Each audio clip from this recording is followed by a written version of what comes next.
iki mung sowan ngene tangga dhewe ya, Mak. Senengku tanpa upama. Jane upama wayangane sing nanggap mung tangga-tangga tok ngene jane penak. Iya, ora perlu dadak adu-adu mangkat ke tisu, mangkat ke bengi. Ha iya. Mung kare numpak sepeda motor wis tekan kene. Iya, kaya ngono kuwi. Monggo nuwun sewu. Jane kampungku iki lak lagi duwe gawe. Ya, Surang Kampung Wayang kerjasama karo Sanggar Madangkara, Mung Srawung, Cong Laindut, lan uga karawitan Asih Prana yang mapan ana ing RW 23 Lohagung. Iya, kudune kowe ning kono, kudune ning kono, Nduk. Ning bareng tak pikir-pikir rene dhisik lagi rono sesuk. Mergo kono 7 dina nganti tanggal 4 Juli. Masa? Kok milih rene dhisik sebabe apa? Kono ki lak ora enek sponsore. Ora enek sing ngragati. Dadi yen mangkat rene dhisik golek ragat, engko nggih nyukupi sing neng kono. Oh ngono. Mula ya wis adile Gusti Ingkang Karya Jagat iki ngono kuwi. Iya, ngono ya, Mak. Bojone kok ana piyayi sing kepareng wayangan. Iya. Iki langka banget lho laladan Tegal, laladan Jaten ana piyayi wayangan liyane bersih dusun ya, Pak. Sing kagungan kersa syukuran ngene iki kepareng wayangan iki ya 1001. Monggo janjane nuwun sewu sing jenenge wayang iki lak seni tradisi. Ini adalah budaya milik kita, tinggalane para leluhur, para sepuh sing nyatane apike becike kaya ngene. Mula yen kanggone piyayi Jawa, yen kagungan kersa sing apik ya gelar budaya, gantung gong lan uga gelar kelir kaya pepundhenmu Mas Wahid Sidik Kristanto. Oh ngono kuwi. Ya mbok menawa lantaran pancingane iki Mas Wahid wayangan bar iki kok terus laladan Jaten, mbuh Getas, mbuh Tegal, mbuh laladan Hulu kono apa sawahan yen duwe gawe kagungan putra ngono terus wayangan. Iya, engko terus diulang tahune anake sing 1 tahun wayangan meneh. 2 tahun wayangan meneh. Apik ya apik kaya ngono kuwi janjane ning jare ragate larang. Yen ning njaba Karanganyar utawa njaba Jaten larang.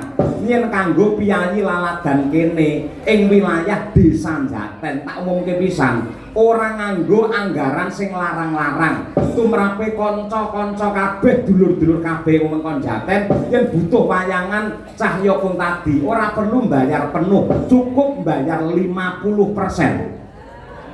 Tenan, tegese 50% DP, 50% pelunasan ngono lho. Kowe tak rungokne tenan malah tekan dindi. Ning tenan kok, Nduk. Patut minangka contoh ambak Mas Wahid ki piyai sik enom. Tur dasare ya piyai sukses. Panjenengane selaku kontraktor akeh banget sing digarap, akeh banget sing percaya karo panjenengane untuk membangun infrastruktur ing wewengkon Karanganyar lan Malimbar nganti Jawa Tengah. Ngono kuwi. Ngono ki sing apik. Nyatane ya nadyan to manyang ngene tangga dhewe ya sing mirsani ya masyaallah. Tekan dalan ya kurkono tok. Iki tak gamelan wis dalan kok ya. Luar biasa ibu-ibu ya keparenggah matur nuwun nggih Bu, Mbak, yang keparenggah pinarah wonten mriku. Ambak dalange mung tangga dhewe. Ayo, elok tenan.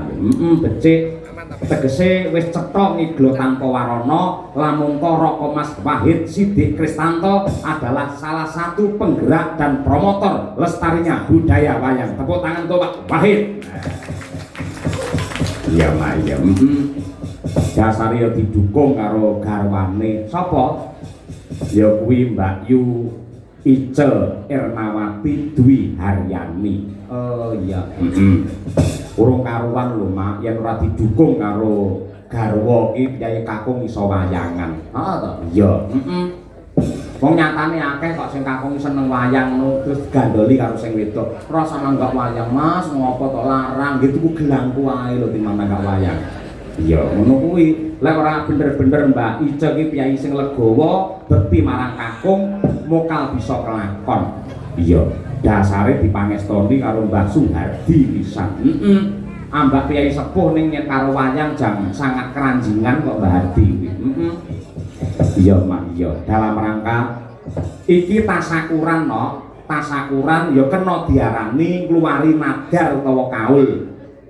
Anggone omah-omah anggone bebrayan Mas Wahid karo Mbak Ice wis pirang-pirang taun urung diparingi nugra putra karo Gusti Allah. Iya, banjur panjenengane nganakake ya kuwi nadar utawa kaul, ya Allah menawi paduka paring kanugrahan anak dumateng kula mbenjang kula badhe nanggap wayang. Lah dikabulake karo pangeran kagungan putra putri temenanan ya kuwi asmane Genduk Lembayung Larasati Kristanto sing saiki wis umur 78. Iya, kaya ngono kuwi. Jenenge ya apik tenan le maringi Mas Wahid.